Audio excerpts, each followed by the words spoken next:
पिछले 24 घंटे में उड़ीसा के ऊपर रेनफॉल का डिस्ट्रीब्यूशन आइसोलेटेड रहा है। सबसे अधिक वर्षा झारसुगुड़ा के देवगांव में 27 मिलीमीटर दर्ज की गई है। टेम्परेचर की बात करें तो हाईएस्ट मैक्सिमम टेम्परेचर संबलपुर का 41 डिग्री सेल्सियस दर्ज किया गया है।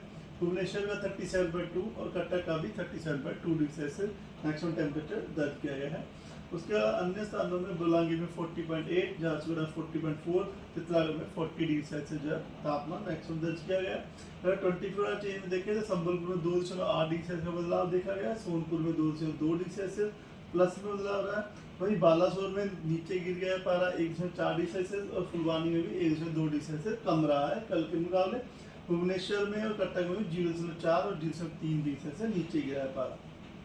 अब बात करते हैं सामान्य से तापमान कितना ऊपर या नीचे है, तो जिसमें पुरी में 2.1 डिग्री सेल्सियस ऊपर चल रहा है डिपार्चर, कोरापुट का 1.7 डिग्री सेल्सियस प्लस में, वहीं फुलवानी में -4.4 और भवानीपटना -3.1 डिग्री सेल्सियस, भुवनेश्वर और कटक में -0.5 डिग्री सेल्सियस का डिपार्चर दर्ज हो रहा है।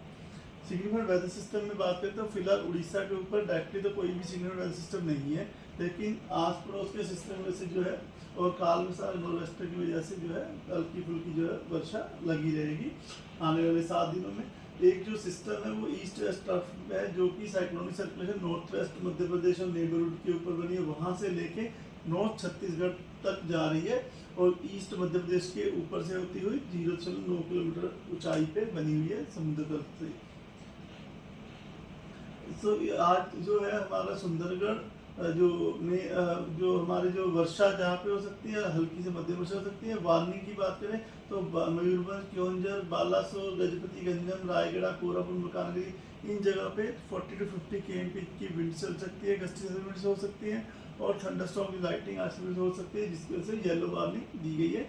बाकी अन्य स्थानों में सुंदरगढ़, अनुगुल, गोद, नयागढ़, कंधमाल, बुलंगीर, नुआपाड़ा, करांडी, नवरंगपुर इन डिस्ट्रिक्ट्स में जो है gusty surface wind speed 30 to 40 km जो है पहुंच सकती है, थंडरस्टॉर्म लाइटिंग हो सकती है। तो आज के लिए जो है येलो वार्निंग दी गई है। इसके अलावा कोस्टल उड़ीसा के जो डिस्ट्रिक्ट है वहाँ पर hot and humid day condition रह सकती है, जिसकी वजह से येलो अलर्ट दिया गया है।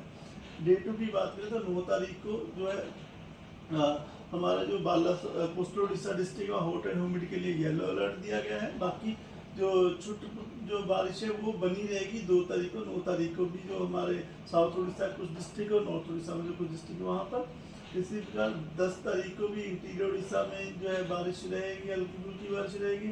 और जो वार्निंग की बात करें तो झारसुगुड़ा, संबलपुर, गोद, बुलांगीर इन जगहों पे हीट वेव होने के लिए होने की संभावना, इसलिए येलो वार्निंग दी गई है।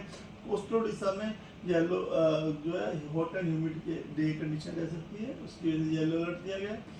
11 तारीख को सुंदरगढ़, झारसुगुड़ा, संबलपुर, गोद, बुलंगीर यहाँ पे जो है हीट वेव के लिए येलो वार्निंग दी गई है, plus hot and humid day के लिए येलो वार्निंग दी गई है कोस्टल उड़ीसा के डिस्ट्रिक्ट्स को। और इंटीरियर उड़ीसा में और कुछ जो डिस्ट्रिक्ट हमारे कोस्टल है वहाँ पे हल्की से मध्य वर्षा होने की संभावना है। इसके तो आइसोलेटेड डिस्ट्रीब्यूशन दिया गया रेनफॉल का। 12 तारीख को जो है सुंदरगढ़, झारसुगुड़ा, संबलपुर, गोद, बुलंगीर, नयागढ़ इन जगहों पे हीट वेव के लिए येलो अलर्ट दिया गया है और बाकी कोस्टल उड़ीसा के अन्य डिस्ट्रिक्ट में hot and humid day condition के लिए येलो अलर्ट दिया गया है। इसी तरह डे 6 और डे 7 में भी हीट वेव जो है इंटीरियर उड़ीसा के डिस्ट्रिक्ट में वार्निंग दी गई है, तो कोस्टल में हॉट एंड ह्यूमिड के लिए येलो वार्निंग दी गई। बाकी वर्षा हल्की फुल्की लगी रहेगी 13-14 तारीख को भी। अब बात करते हैं मैक्सिमम टेम्परेचर की फोरकास्ट की, तो उसमें अगले 3-4 दिन तक जो 2 से 4 डिग्री सेल्सियस तक तापमान जो मैक्सिमम राइज करने की संभावना दिख रहा है, उसके बाद ज़्यादा बदलाव नहीं दिखने की संभावना है। अब ये है कि मैक्सिमम टेम्परेचर बढ़ेंगे और ये जो कई जगहों पे जो उड़ीसा में हमारे जैसे झारसुगुड़ा, संबलपुर आने वाले 3-4 दिनों में 45 डिग्री सेल्सियस के आसपास भी रहने वाले हैं।